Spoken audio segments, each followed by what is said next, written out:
National Treasury has revealed that South African Airways could still be a financial burden on the country despite selling a majority of the stake. The airline has been receiving bailouts totaling billions of rand.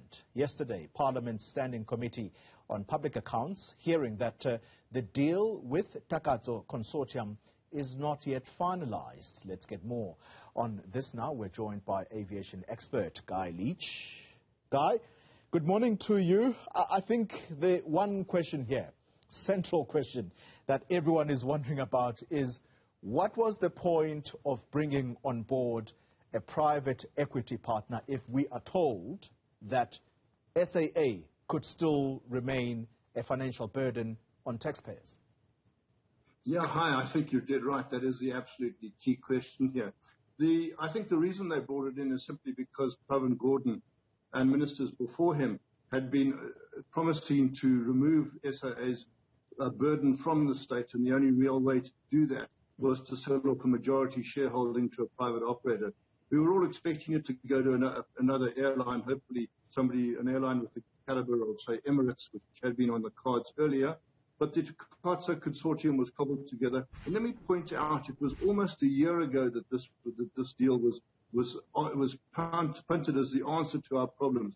Of course, it turns out that the devil is in the details, and that this deal is far from even sensible, let alone a solution. The key problem with the deal, in many senses now, is government's claim to hold, or insistence that it hold, a so-called golden share, which will give it overall control, despite it only being a minority shareholding.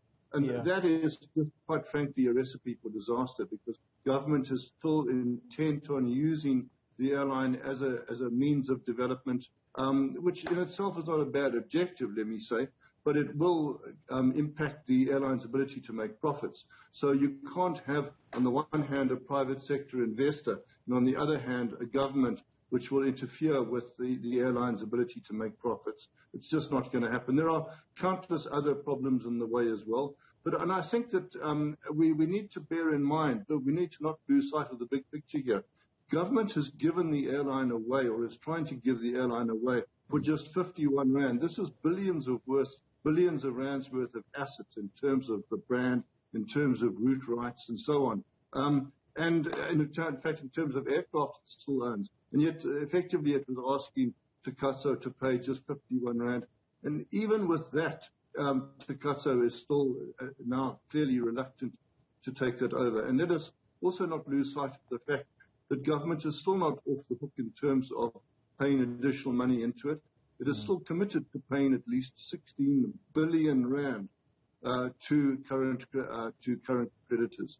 Guy, you've said some key words here that are triggering, and I use that word very deliberately, because you're saying that government literally is giving SAA, including the brand, away with this 51 rand a share.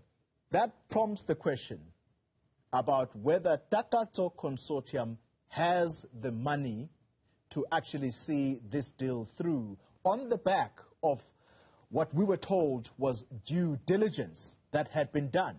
Was it done? Could we have some transparency here?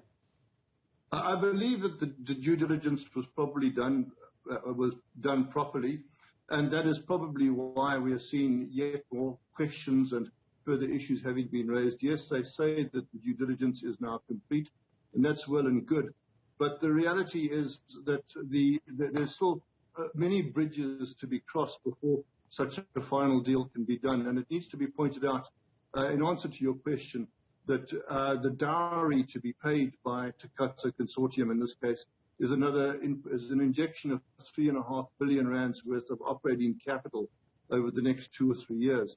Where will this money come from? Well, actually, we believe it's going to probably come from the Public Investment Corporation, which the Takatso Consortium has access to as part of its, because it's part of Harris Partners, which in many senses is also deeply involved in the PIC. So there's yet further state assets, whether they're direct or indirect, that are going to be pumped into SAA. And there's very real fear that this is going to start impacting on the pensions of the state employees. Guy, I think we've answered all the questions here.